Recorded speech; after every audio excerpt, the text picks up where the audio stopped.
Hey guys, welcome to Mrs. Senesac's classroom again. I am here to talk to you about characterization.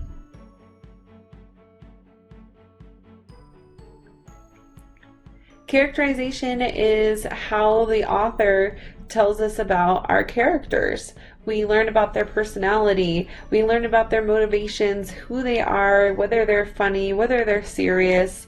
That's characterization. It's learning about a personality. So we know about who our friends are by talking to them, getting to know them, and when our author is telling us about that character, it's called characterization. Maybe the author says Harry Potter had a scar on the top of his forehead and very long, messy hair. That's called direct characterization. When J.K. Rowling in the Harry Potter books has Harry talking and revealing parts of his personality through speech and dialogue, we learn things indirectly because we're making inferences about the character. Whenever we have to make an inference about our character, that is indirect characterization.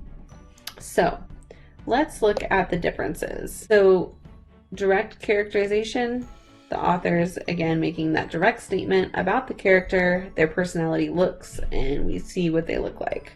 If the author says straight up, hey, Johnny was a proud young man, we know that he has a lot of pride, and usually that's a negative connotation when we're reading it, so that would be a negative personality trait that could be foreshadowing later events, how his pride is going to get in the way. Indirect characterization, maybe the character is thinking something, the things that they say, their actions, and we make inferences based on their actions, whether they decide to run away from a burning building or go into it. That is revealing information about the character indirectly. We realize, oh, wow, that dude just ran into a burning building, so he's very brave or very stupid. And then if he ran away, oh my goodness, he's a coward, or depending on who you are, you might think that's a good idea.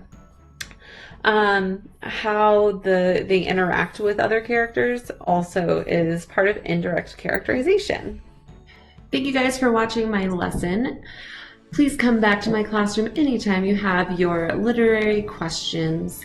If you have any questions about specific literary devices, terms, any questions about writing or analyzing the text, please comment below and I will make a video just for you.